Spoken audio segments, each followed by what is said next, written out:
नमस्कार मित्रांनो, सारं काही तिच्यासाठी 9 सप्टेंबर भागामध्ये नीरज म्हणतो, ओवी निशीला सांग ना, मला तिच्याशी फक्त एकदा बोलायचं. पण निशी मात्र मोठ्याने ओरडायला लागते, ओवी माझं डोकं दुखतंय.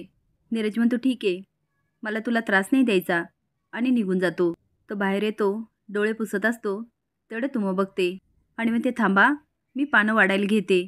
तर तो, नको आई, मला दादांनी प्रसाद दिला ना, आणि तसं पण मला भूक नाही आहे. तो निघून जातो. उमाला खूप वाईट वाटतं. मेघना म्हणते, नीरज आलास तू? तर म्हणतो, मॉम आपण उद्याच निघूया. आता मेघनाला खूप आनंद होतो. ती नीरज उद्या कशाला, आजच निघूया ना. तो म्हणतो, नाही, मला सगळ्या आठवणी पुसून टाकायच्यात, आणि त्यासाठी मला आजचा दिवस हवा आहे. पण मॉम, ह्या हॉटेलमध्ये माझ्यासाठी रूम बुक होईल का? मेघना म्हणते, अरे मी 2 रूम पहिलेच बुक करून ठेवल्या, पण तू खूप शहाणपणाचं डिसिजन घेतलं. ते का, हे मी तुला विचारणार नाही. तू आता ठरवलं ना, जास्त गुंतून राहू नकोस. नीरज म्हणतो, गुंतून राहिलो म्हणून परत जायचं, नाहीतर इथे आलो नसतो मी. आता मेघना विचारात पडते. नीरजचं बोलणं तिला काय कळत नाही. मंजू सगळ्यांना बडशेप देत असते. कांता म्हणतो, मोदकाचं जेवण ना असं अंगावर आलंय, अंगावर. आता नेहमी मस्तपैकी ताणून देणारे, त्याशिवाय पर्यायच नाही मला. डुग्गू म्हणतो, काय काका, मी तर 3 मोदक खाल्ले, पण मला झोप नाही आली. उमा म्हणते, डुग्गू असं खाणं मोजायचं नसतं. लाली म्हणते, तेच ना, मी तर मोजलेच नाही, भरपूर मोदक खाल्ले. आणि कसं आहे ना, गणपतीच्या दिवसात जे मोदक केले ना, ते बाकीच्या दिवसात होत नाही ग. मग 2 काय आणि 4 काय, कशाला मोजायचे?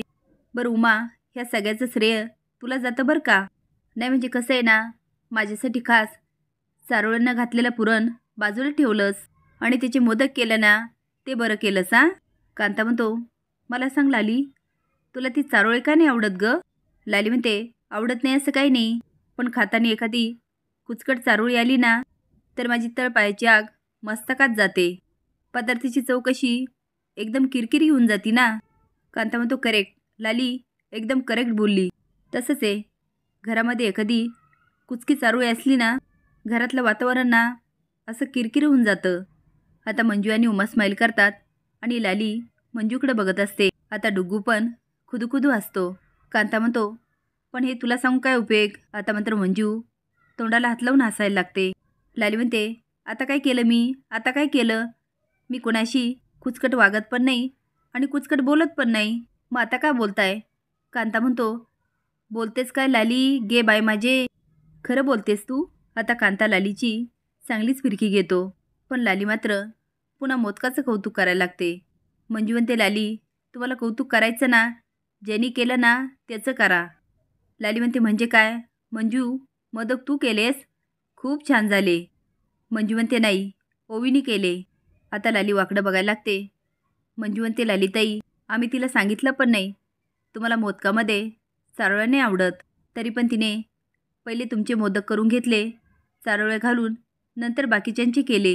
त्यासाठी सारण तिने केलं, उकड तिने काढले, एवढंच काय, पण मोदक पण तिनेच केले. आता लाली काहीच बोलत नाही. मंजू म्हणते, तुम्हाला आम्ही सांगितलं असतं तर तुम्ही बोलले असत्या. ती मस्का मारते. कांता मनात म्हणतो, लाली तुला एकंद एक दिवस ओवी किती चांगली आहे ना हे कळेल, पण देवा जास्त उशीर नको होऊ देऊ. पोरांच्या प्रेमाला साथ दे रे. ओवी विनत असते, आणि निशीकडे बघते तर ती विचार करत असते. ओवी म्हणते, निशी हे काय करायचं, मला काहीच कळत नाही आहे. निशी म्हणते, अगं तुला सांगितलं ना. ती म्हणते, ते काही नाही, परत सांग. निशी सांगत असते, पण तिचं काही लक्ष लागत नाही. हे शिनू बघत असतो, आणि म्हणतो, चला चला उठा उठा. निशी म्हणते, अरे काय ते तरी सांग. तो जातो आणि भिंतीला बाळाचा फोटो लावतो. ओवी म्हणते, वाव किती छान बेबी आहे ना. निशी म्हणते, बाळाचं चित्र मला खूप आवडलं. तो निशी जेव्हा बाळ येईल ना, तेव्हा सकाळी सकाळी माझ्याकडे आणून द्यायचा. आता दोघं बाळाबद्दल खूप बोलत असतात. पहिले ओवी कौतुकाने हसत असते, पण नंतर मात्र तिला शिनूच्या भावना कळतात, आणि आता ओवीचा चेहरा पडतो. रघुनाथ चहा करत असतो. तेवढे उमा जाते आणि म्हणते, चहा करताय, मला खूप गरज होती. रघुनाथ म्हणतो, उमा एवढं का कामं करताय? ती म्हणते, अहो गौराई येत आहेत, त्यांच्यासाठी दागिने सजावट सगळंच करायचंय, आणि मला सगळं आठवून आठवून करावं लागतंय. मागच्या वर्षी दाजी होत्या, सगळं सांगायच्या. आज जायची असती ना तर निशीला तिने अजिबात सोडलं नसतं, सतत तिची काळजी घेतली असती. रघुनाथ म्हणतो, उमा असा एकही दिवस गेला नाही तू आईची आठवण काढली नाही. मला सांगा ना, मी सगळं सामान आणतो, नाहीतर बंधूला सांगतो. उमा म्हणते, मला वेगळीच काळजी वाटते. गौर कोण आणणार?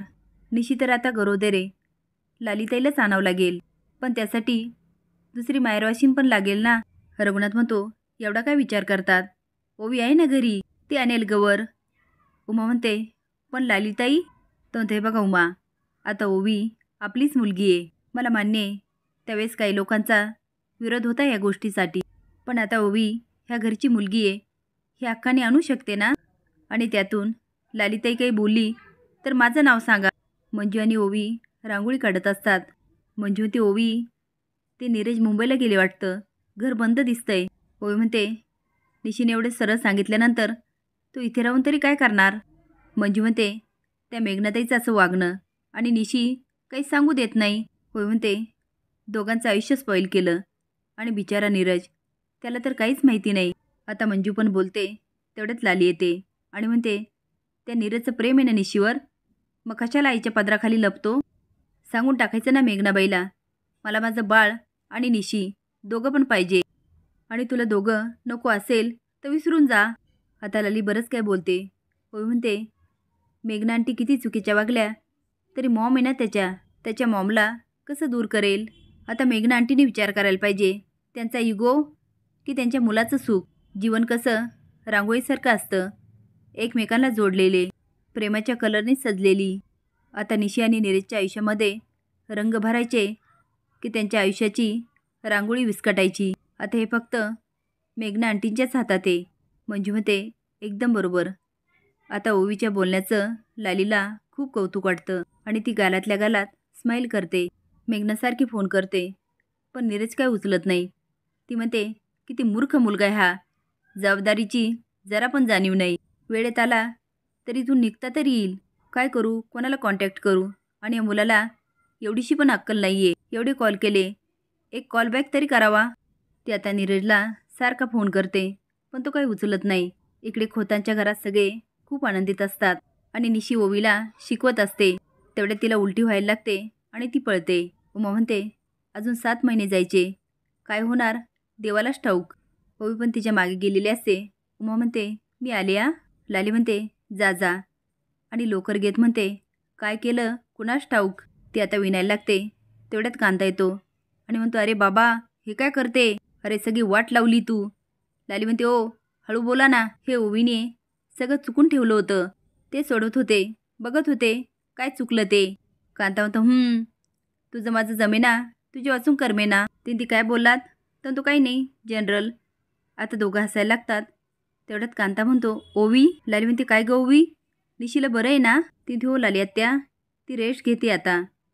आता लाली पुन्हा विणायला लागते आणि ओवी स्माईल करून बघत असते. असेच नवीन अपडेट जाण्यासाठी लाईक आणि सबस्क्राईब करा. धन्यवाद.